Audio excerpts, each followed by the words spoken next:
This is not how I envisioned spending the night of my 25th wedding anniversary. I'm sleeping in the guest room, alone, by choice. On Monday tomorrow, Cece, the DD of her story, will receive the divorce papers and settlement offer. I think it's more than fair and hope she has the good sense to accept it. I don't want a messy divorce. Frankly, I want the nastiest divorce ever, where the lying, cheating cunt, sorry my vocabulary isn't large enough to express how nasty I think she is thrown out into the street with only the clothes on her back. Scratch that, thrown naked out into the snow. But I'm a better person than CC, and even if Jenny isn't my child, I love my daughter. My darling wife changed something in her story in an attempt to hide who she was. Her first child, Jenny, was a brown-haired and brown-eyed girl. When I found the results of the DNA test she mentioned, I barely made it to the bathroom before I lost my lunch. Our second child's name is Brad Jr., and he does look like me. Blonde-haired and blue-eyed, not the other way around. They are both grown and on their own now. Her daughter just gave birth to CC's first grandchild, a beautiful boy named in my honor. That's not fair. She's my daughter. That's my grandson. I may not be the father, but I was daddy. That's why I hope the divorce goes quietly. I don't want to hurt my princess or her precious family. I hate CC with every fiber of my being, but I would rather have a fatal malfunction of my single-engine Cessna than hurt my little girl. This is another indication that I am in a state of emotional distress right now. I am a senior pilot for a major airline. Logic and order are my rules. Besides, my real goal is to get it all out in the open. I may not be a writer like my wife, may she be damned to the lowest corners of hell, but I am an honest man. Other than being lied to and forced to raise someone else's child. It makes me furious, but I wouldn't trade everything I have for the daddy's girl that my beautiful daughter has always been. But my lying slut wife in round heels never gave me that option. I deserve the right to choose. I also don't deserve the slander in her stories. I am not the man she described. Only God can forgive her for lying about me to the whole world. Okay. I believe what the church teaches, that with God's help I should be able to forgive her, but I can never get past that. My name is Brad, but all my friends call me Bud. My daughter's father's name is John, but I believe my lying and unfaithful wife called him Joe. How cleverly she changed the names in her story. No casual acquaintance would have guessed. Exactly. She hid our identities so well. I think that's why dozens of anonymous friends have mailed me this story or a link to it on an erotic story site. I don't think there's a good way to find out that your wife cheated on you or that your first child isn't really yours. However, seeing the published intimate details of her hot affair is probably one of the worst options. Not only reading the graphic details of their lovemaking, but repeatedly reading how much better he was than me. I'm sure Cece doesn't have the courage, character, or hate to say it to my face, but she told the world about it in her story. Since she posted it last week, over 40,000 people have downloaded it. I've been given enough hard copies to realize I've become the laughingstock in our small town. We married young, and I worked the entire time I was in high school. That was the only time in our marriage that CC worked. Cindy Compton was her maiden name, and I always called her CC. Isn't DD a clever disguise? As soon as Jenny was born, she became a stay-at-home mom. 5 years ago, she and our son went to college together. They graduated on the same day. He got a degree in petroleum engineering, and she got an English degree. She didn't get her teaching certificate, so I wonder what kind of job she'll get.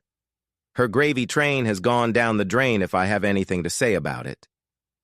She didn't mention in her story that while she was fiddling with her boring, tired, and inattentive husband, I was grubbing to death for us. Yes, during the first year I was often away from home. I happily worked 40 hours a week, skipped 20 hours of challenging aeronautical engineering courses, and spent 1 weekend a month in the Air Force Reserves. She didn't mention that I refused to enroll in the Air Force Academy because she didn't want to wait until I was married, did she? The summer she got pregnant, when we'd only been married 7 months, I was away from home for 2 weeks. I was away for 2 months, busting my ass to earn the right to go to flight school. I wondered if it wouldn't have been easier for me if she had started her wonderful affair while I was gone rather than before I left. Yes, I remember very well when it started. I wasn't sure at the time, but I noticed the signs and was very disturbed. You see, I loved her wholeheartedly. What a joker I was. If love is a decision and not an emotion, I'll change the tense to love. She also failed to mention that I was as much of a virgin as she was when we married. I didn't have the same sexual experiences as her wonderful lover, who took her to heights my husband still hasn't reached. She also failed to mention that with me she always changed her clothes in a locked bathroom. She failed to mention that we never made love with the lights on. She failed to mention that up until the moment she let me go down on her that first time, she always insisted that other sex was too dirty. She somehow failed to mention that in our 25 years of marriage, she had never once had sex with me in that way. I will never forget that first sex, during which she talked at length about my shortcomings. It was the only time in our marriage that she laughed and giggled during sex. For some reason, she didn't mention that she was laughing at my efforts at that moment. Were our love-making sessions short? Yes. She always managed to convey to me that sex was a marital duty, and not a very pleasant one at that. In 25 years, she never showed any real passion in bed. She lied about that in her story, too. I've never in my life gotten long-awaited sex at home. This was another of her lies. She even admitted to it in her story if you read carefully. That first summer of my Air Force service, I was reading sex manuals and socializing with other guys. When I got home, she acted like a regular cold fish, but I was horny enough to keep going. But after she let me experience 2 ecstasies, she became a cold fish again. To read in her story that I was not a good lover I need to keep my cool. I'll just say that Cece is one of those women who thinks sex is dirty. Only when she was a dirty adulteress could she afford to do dirty sexual things. Needless to say how painful it is to realize that my wife was willing to have sex with another man, but even 20 years later was never willing to show that side to me. When I think back to the countless nights I endured sexual frustration. No, my lying, cheating wife didn't describe our sex life too accurately, but I loved her so much that I never cheated. Even when I went overseas for a few months while serving in the Air Force, or later when I flew for the airline. If you think senior airline captains are incapable of cheating, you live on another planet. But I never cheated. Why, you ask? If I loved her so much, did I divorce her over an affair nearly 25 years ago and a child by a cuckold I couldn't love more? Honestly, because of my faith, I forgave her first and never brought it up again. I even had some anticipation that our sex life would finally get to the point where I could turn on the lights. I thought about the fact that on our wedding anniversary we could renew our vows and start over. I thought I could encourage her to be sexually active and not let her know why I was becoming more aggressive. Armed with what I had learned from her story, I was confident I could overcome her. You only need sex to have kids mentality that she had displayed throughout our marriage. I tried to justify myself by saying that her cheating happened a lifetime ago and that she chose me. Then I asked myself, why did she choose me? Was it because her lover had a dead-end hourly job and I had a brilliant future? I tried to tell myself that it didn't matter why she chose me. What mattered was that she did.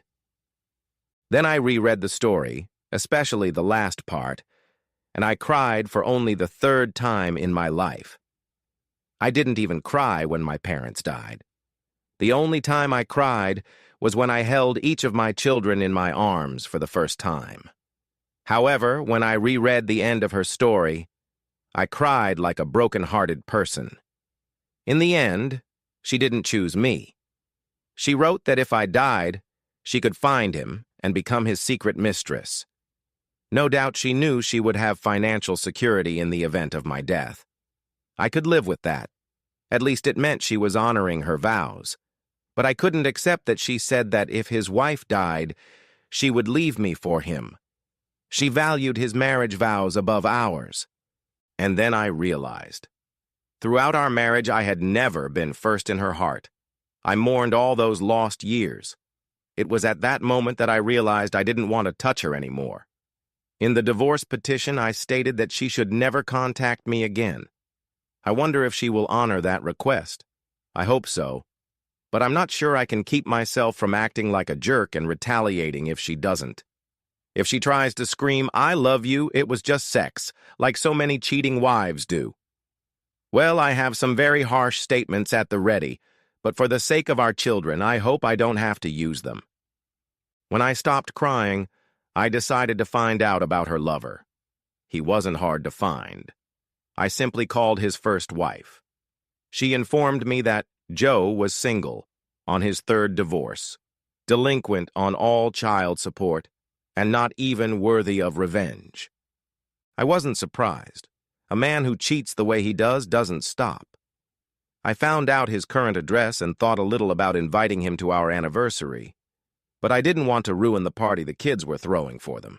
Instead, I'll keep the picture his last ex sent me. I'll hang it on our refrigerator. On the back, I wrote his address and phone number. He's gained over 120 pounds.